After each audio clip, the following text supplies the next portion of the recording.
कल हम लोगों ने बैठक करी थी। अभी तक एक बैठक श्रीनगर में प्रस्तावित है। भारत सरकार से हम लोगों ने अनुरोध किया है कि एक बैठक जम्मू में भी हम करना चाहते हैं, उसकी स्वीकृति अभी नहीं मिली है।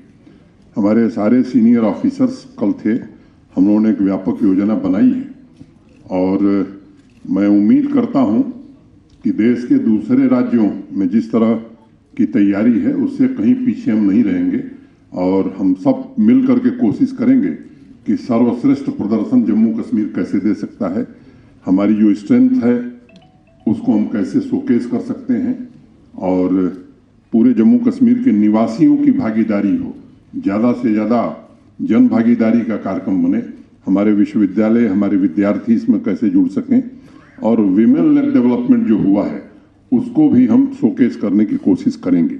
जहाँ तक सुरक्षा का सवाल है, आप आश्वस्त रहिए।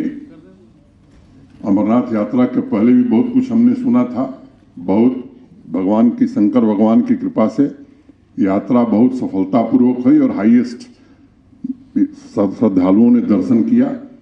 सुरक्षा की चिंता आपको करने की जरूरत नहीं है। वैसे ही उनकी कमर टूट गई है जो लोग सुरक्षा में व्यवधान पैदा करते हैं।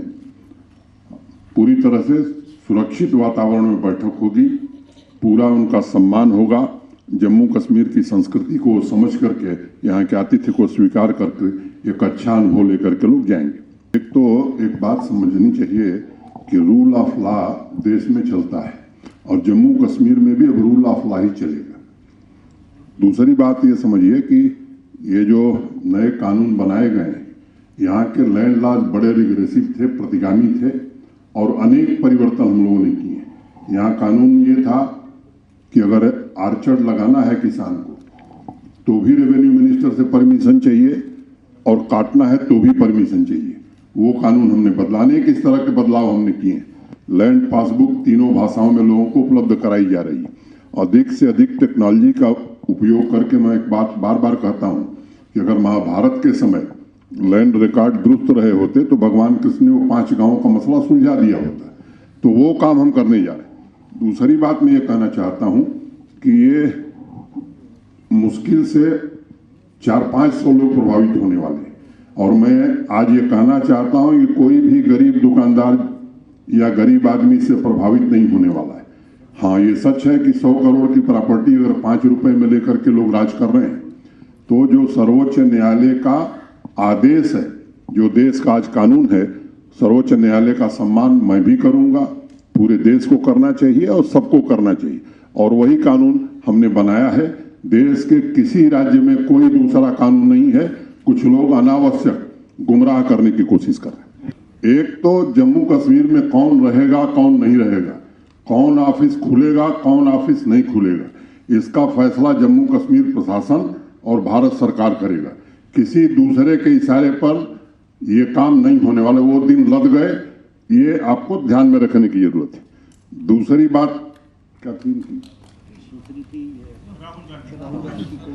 देखिए, आज स्वास्थ्य मंत्री जी का बयान मैंने पढ़ा है। जीनोम सीक्वेंसिंग के लिए उन्होंने बात कही है और किसी की यात्रा रोकने का हमारा कोई उद्देश्य नहीं है, लेकिन जब कोविड था तो उसमें बहुत सारी चीजें बंद हो गई थी।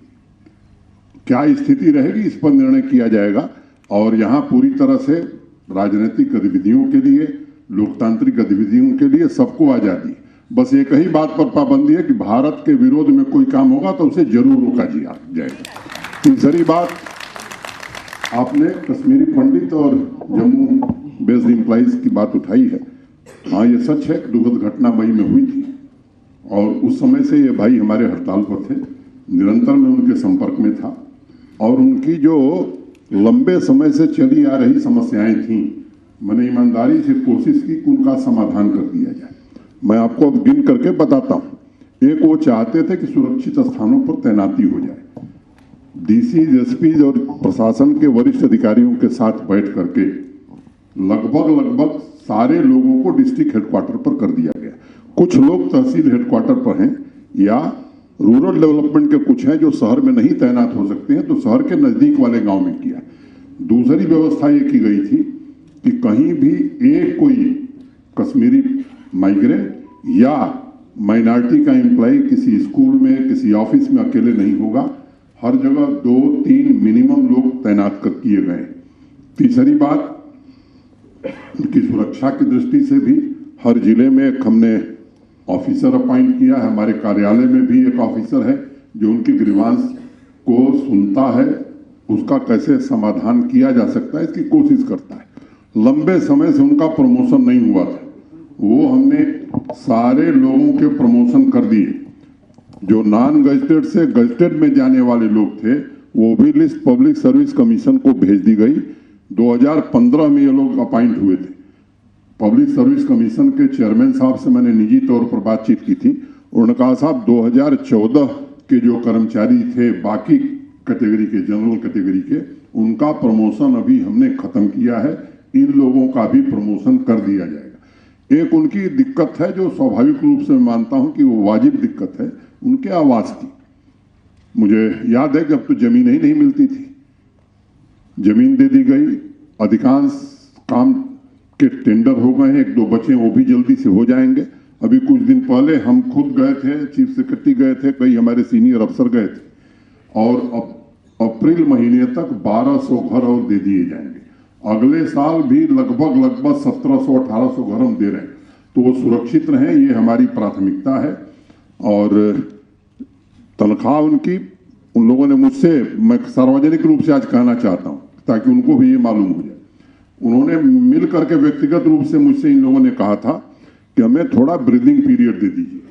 31 अगस्त तक की तनख्वाह सबको दे दी गई, लेकिन अब ये नहीं हो सकता है कि घर बैठ करके तनख्वाह दी जाए। ये बात एक क्लियर एंड लाउड मैसेज है, ये सबको सुनना चाहिए, समझना चाहिए। मेरी पूरी सहानुभूति है। जम्मू कश्मीर प्रशासन हर प्रकार से उनकी सुरक्षा, उनकी मदद के लिए पूरी तरह से तैयार है।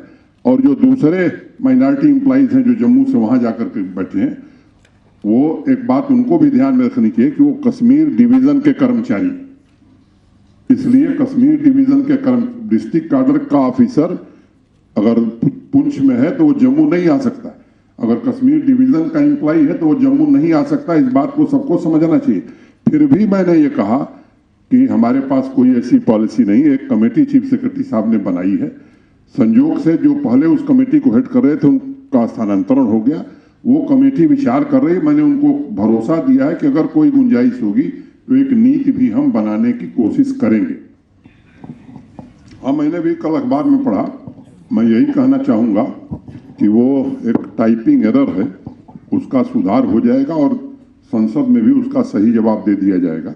अगर व्यक्तिगत रूप से आप चाय पर चर्चा करेंगे तो मैं 13-14 लोगों का नाम बताऊंगा जिन्होंने 100 करोड़, 200 करोड़ और इवन 900 करोड़ इन्वेस्ट किया है।